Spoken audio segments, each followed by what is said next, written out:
শুধুমাত্র স্প্রে করুন আর মুছে ফেলুন, আর কিছুই করতে হবে না। এখন থেকে সব কিছু হবে ঝকঝকে চকচকে। তেল চিটচিটে রান্নাঘরের দিন শেষ। আজকে আমি এমনই একটি টিপস দিব, শুধুমাত্র একটি স্প্রে আপনারা রেডি করবেন। এই স্প্রেটার মাধ্যমে আপনারা রান্নাঘরের প্রতিটা জিনিস ক্লিন করে নিতে পারবেন। কোনো রকম তেল চিটচিটা হবে না, একদম পরিষ্কার পরিচ্ছন্ন ঝকঝকে চকচকে হয়ে যাবে। তো প্রথমেই দেখতে পেলেন আমি প্লাস্টিকের ঢাকনা পরিষ্কার করে নিলাম এবং একই স্প্রে দিয়ে আমি রান্নাঘরের চিমনি পরিষ্কার করছি। আর রান্নাঘরের চিমনি, অ্যাডজাস্ট ফ্যান কতটা তেল চিটচিটে হতে পারে আপনারা কম বেশি সবাই জানেন। তো দেখুন কত ইজিভাবে কিন্তু এই চিমনিও পরিষ্কার হয়ে যাচ্ছে। আমি একটুখানি স্প্রে করে নিয়ে একটু ঘষা দিতে দেখুন কেমন আঠালো তেল চিটচিটে ময়লা উঠে আসছে। তাহলে এটা কতটা পাওয়ারফুল আপনারা একবার কল্পনা করেছেন?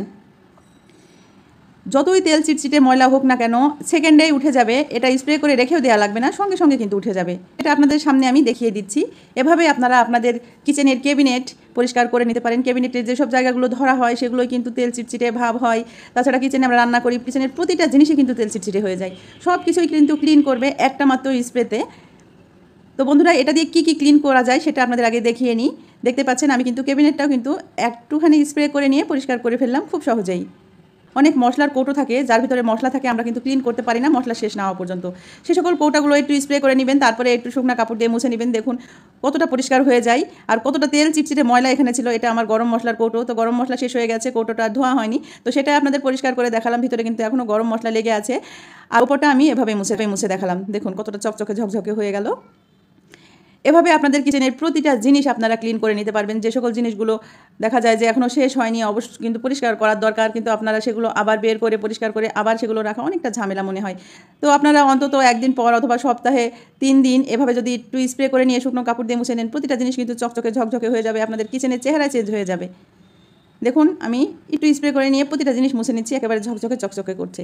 এছাড়া আপনাদের কিচেনের টাইলস কতটা তেল চিটচিটে হতে পারে, যেখানে রান্না করেন চুলার উপরে টাইলসটা কতটা তেল চিটচিটে হয়, তো শুধুমাত্র এই স্প্রেটা দিয়ে আপনারা কিন্তু স্প্রে করে মুছে নিতে পারেন, এতটুকু তেল চিটচিটে ভাব থাকবে না।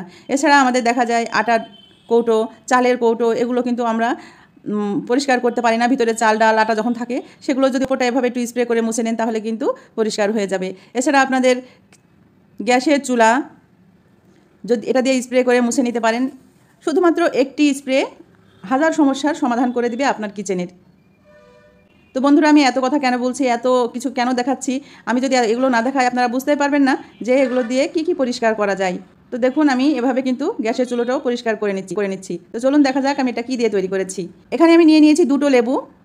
আপনারা এটা বানিয়ে রেখে দিতে পারবেন। তো এখানে নিয়েছি আমি 2টো লেবু। এই 2টো লেবুতে কিন্তু অনেকখানি তৈরি হয়ে যাবে, প্রায় 300 ml তৈরি নিতে পারবো। 300 ml কিন্তু প্রায় আমার 1 সপ্তাহ চলে যাবে। এখন লেবু দুটো আমি ভালো করে চিপে নিচ্ছি, আর অবশ্যই কিন্তু ছাকনা উপরে চিপে নেবেন অথবা লেবুর রসটা বের করে নিয়ে তারপরে ছাকনা দিয়ে সেঁকে নেবেন। কেননা এটা যখন স্প্রে বোতলে ভরবো তখন কিন্তু লেবুর কোনো অংশ যদি স্প্রের ভিতরে চলে যায় তাহলে কিন্তু স্প্রে হবে না, মুখটা বন্ধ হয়ে যাবে। সেজন্য অবশ্যই কিন্তু এটা সেঁকে নেওয়ার চেষ্টা করবেন। তো বন্ধুরা, এখন লেবুর সিজন, লেবুটাই ব্যবহার করবেন। লেবুর পরিবর্তে আপনারা কিন্তু ভিনেগার ব্যবহার করতে পারেন, কিন্তু ভিনেগার অনেকেই বাজার থেকে কিনে এনে ব্যবহার করবেন না, বা অনেক সময় বাসায় থাকে না, কিন্তু লেবুটা হচ্ছে অ্যাভেলেবল। আর এখন আমি একটি মগ নিয়েছি, আর এই মগটা হচ্ছে 500 ml এর মগ। এখন লেবু দুটো দিয়ে দিলাম, আর এর ভিতরে দিয়ে দিচ্ছি 2 চা চামচ পরিমাণ ভীম লিকুইড। যে কোনো ডিশ ওয়াশ আপনারা দিতে পারেন, যদি ডিশ ওয়াশ না থাকে সেক্ষেত্রে আপনারা যেই গুঁড়ো সাবানটা ব্যবহার করেন কাপড় ধোয়ার জন্য সেটা এখানে 2 চা চামচ দিয়ে দিবেন। তারপরে এখানে আমি যেটা অ্যাড করব সেটা হচ্ছে বেকিং সোডা। বেকিং সোডা কিন্তু আমাদের সবার বাসাতেই থাকে, আর যদি নাও থাকে এটা কিনে নেবেন। এটা কিন্তু দামে খুবই সস্তা, বাজারে অ্যাভেলেবল। এটা প্যাকেটেও কিনতে পাওয়া যায় বা লুজও কিনতে পাওয়া যায়। এখানে আমি 2 চা চামচ পরিমাণ বেকিং সোডা দিয়ে দিচ্ছি, আর বেকিং সোডা দেওয়ার পরে আপনারা এটাকে ভালো করে নেড়েচেড়ে নেবেন, না হলে এটা দেওয়ার পরে কেমন একটা ঝাঁজ সৃষ্টি হচ্ছে, দেখতে পাচ্ছেন এটা ফুলে উঠছে। তো কিছুক্ষণ নাড়াচাড়া করার পরে যখন ঝাঁজটা কমে আসবে তখন এর ভিতরে পানি অ্যাড করবেন। আগে কিন্তু পানিটা অ্যাড করবেন না, তাহলে কিন্তু বাইরে পড়ে যাবে। তো এভাবে আমি কিছুক্ষণ নাড়াচাড়া করে নিয়ে ঝাঁজটা কমিয়ে নিচ্ছি। আর এখানে কতটা ফেনা তৈরি হয়েছে দেখতে পাচ্ছেন। আর এটা এতটাই শক্তিশালী একটি স্প্রে তৈরি হবে, তো আপনারা সেটা দেখে নিলেন। রান্নাঘরের কত তেল চিটচিটে ময়লা কিন্তু সব উঠে আসছে এক নিমেষেই। রান্নাঘরের কোনো জিনিসই কিন্তু বাদ যাবে না। এই স্প্রেটা দিয়ে আপনারা সব কিছু স্প্রে করবেন, 1 সেকেন্ডেই পরিষ্কার হয়ে যাবে। দেওয়ার সঙ্গে সঙ্গেই আপনারা মুছে নেবেন, সঙ্গে সঙ্গে পরিষ্কার হয়ে যাবে, যতই কঠিন ময়লা হোক না কেন।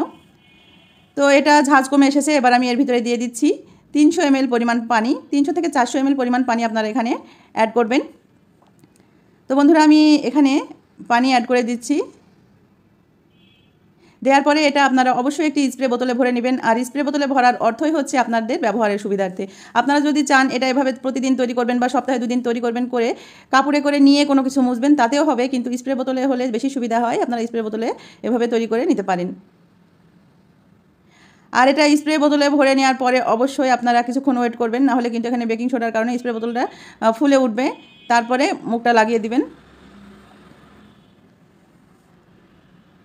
এখন আমি এখানে ঢেলে নিচ্ছি, পুরোটা আমার ধরবে না, আমি কিছুটা বাদ রেখে এভাবে ভরে নিচ্ছি এবং স্প্রের মুখটা আটকিয়ে দিচ্ছি। এবং এই স্প্রেটা দিয়ে কিন্তু আমি কিচেনের সব কিছু ক্লিন করেছি A to Z। এটা দিয়ে আপনারা থাই গ্লাসও কিন্তু ইজি ক্লিন করে নিতে পারবেন। তো বন্ধুরা, আজকের ভিডিওটি কেমন লেগেছে আশা করছি আপনাদের অনেক অনেক কাজে দিবে। ভিডিওটি ভালো লাগলে লাইক দিতে ভুলবেন না, শেয়ার করতে ভুলবেন না। সবাই ভালো থাকবেন, দেখা হবে পরবর্তী কোনো ভিডিওতে। সেই পর্যন্ত বিদায় নিয়ে নিচ্ছি। আল্লাহ হাফেজ, আসসালামু আলাইকুম।